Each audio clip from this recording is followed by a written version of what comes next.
एक छोटा सा राष्ट्र जो अपनी सेना नहीं रखता। नाउरू दुनिया के उन कुछ देशों में से है जो अपनी सेना नहीं रखता। सुरक्षा के लिए यह ऑस्ट्रेलिया पर निर्भर करता है और यह समझौता 1961 से चला आ रहा है। एक छोटे से द्वीपीय राष्ट्र के रूप में नाउरू को अपनी सेना बनाने की आवश्यकता महसूस नहीं हुई। एक समय में दुनिया का सबसे अमीर देश 1970 के दशक में नाउरू दुनिया का सबसे अमीर देश था प्रति व्यक्ति जीडीपी के हिसाब से। यह समृद्धि फॉस्फेट खनन से आई थी, लेकिन यह संसाधन कुछ ही वर्षों में समाप्त हो गए और अब नाउरू आर्थिक चुनौतियों का सामना कर रहा है। सिर्फ एक ही सड़क जो देश को घेरती है। नाउरू में सिर्फ एक ही प्रमुख सड़क है जो द्वीप के 21 किलोमीटर के परिधि में घूमती है। अगर आप इस सड़क पर ड्राइव करें तो आप पूरे द्वीप को 1 घंटे से भी कम समय में कवर कर सकते हैं। दुनिया का सबसे कम लोगों वाला गणतांत्रिक देश। नाउरू में लगभग 10,000 लोग रहते हैं। यह दुनिया का सबसे छोटा गणराज्य है, जिसमें जनसंख्या एक छोटे शहर के बराबर है। नाउरू में जल संकट भी एक बड़ी समस्या है। नाउरू में मीठे पानी के स्रोत बहुत सीमित हैं, इसलिए वर्षा जल संचयन और नमकीन पानी को मीठा बनाने वाले संयंत्रों के माध्यम से ही लोग पानी की आवश्यकता को पूरा करते हैं।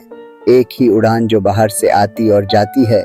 नाउरू एयरलाइंस वहां की एकमात्र एयरलाइन है जो साप्ताहिक उड़ानें प्रदान करती है, खास तौर पर फिजी, ऑस्ट्रेलिया और कुछ प्रशांत द्वीपों के लिए।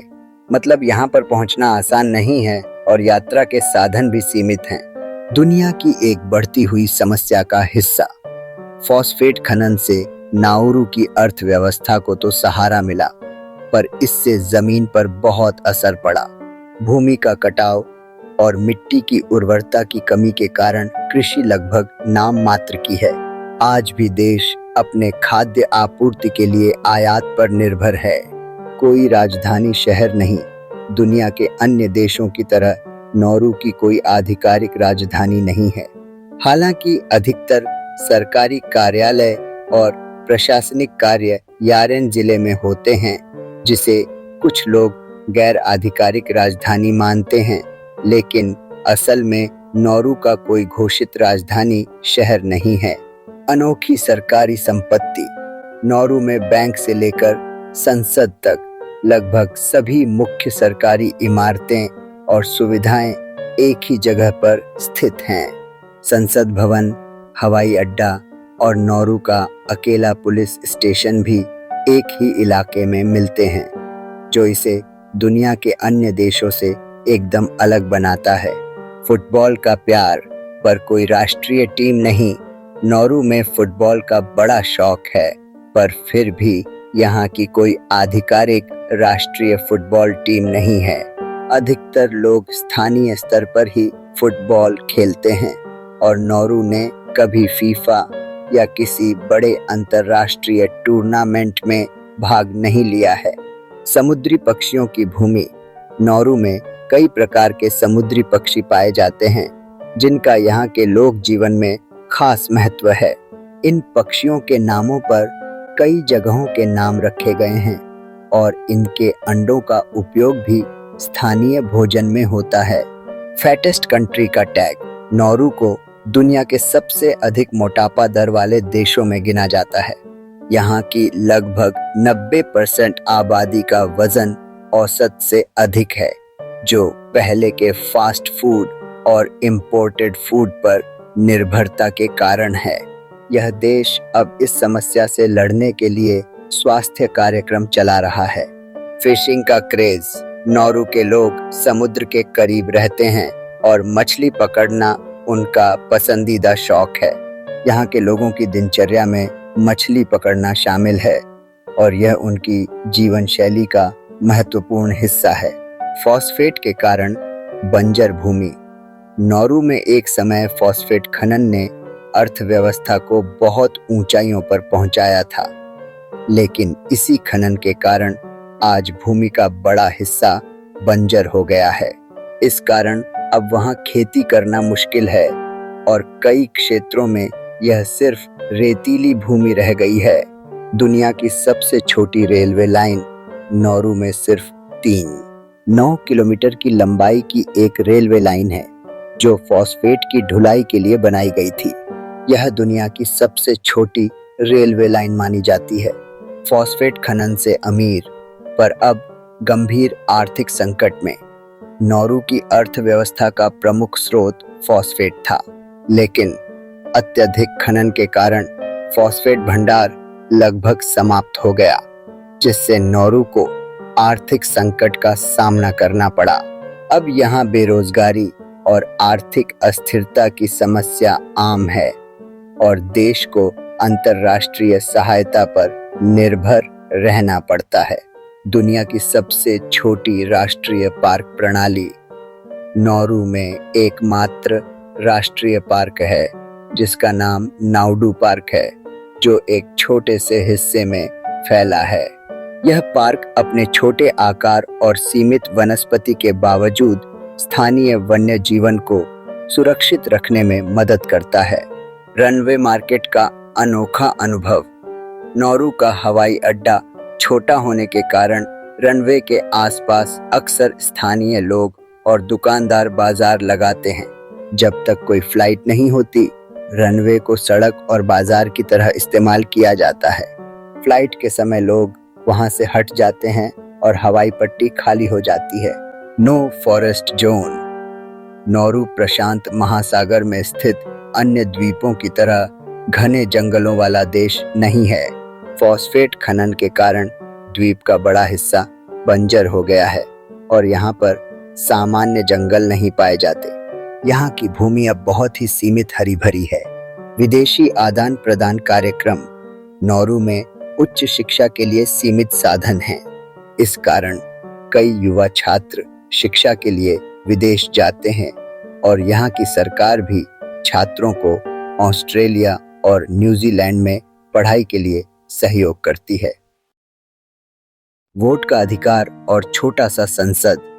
नौरू में एक छोटा सा संसद है जिसमें केवल 19 सदस्य होते हैं। यहाँ के नागरिकों को 20 साल की उम्र में वोट का अधिकार मिलता है, जो अन्य देशों के मुकाबले थोड़ा अलग है, क्योंकि आमतौर पर 18 साल में यह अधिकार मिल जाता है। विशेष शादी की परंपराएं। नौरू में शादी की पारंपरिक रीतियों में स्थानीय संगीत, नृत्य और खान-पान का खास महत्व है। यहाँ के शादी समारोहों में दूल्हा और दुल्हन के परिवार और गांव वाले मिलकर सामूहिक भोज का आयोजन करते हैं।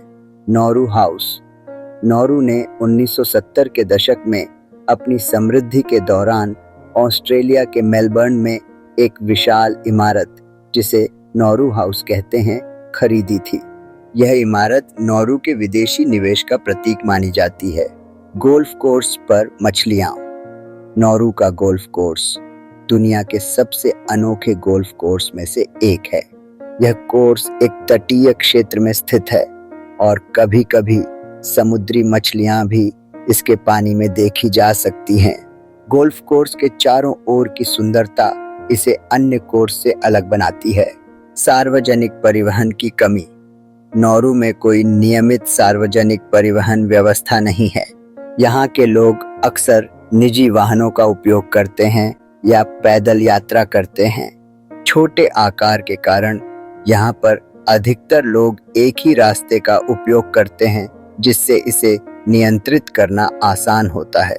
कम समय में पूरी देश यात्रा। नौरू का आकार इतना छोटा है कि इसे कुछ ही घंटों में पूरे देश का दौरा किया जा सकता है। यहाँ का मुख्य सड़क मार्ग केवल 21 किलोमीटर लंबा है और इसे गाड़ी से करीब 1 घंटे में पूरा घूमा जा सकता है। प्री फॉस्फेट समय की यादगारें।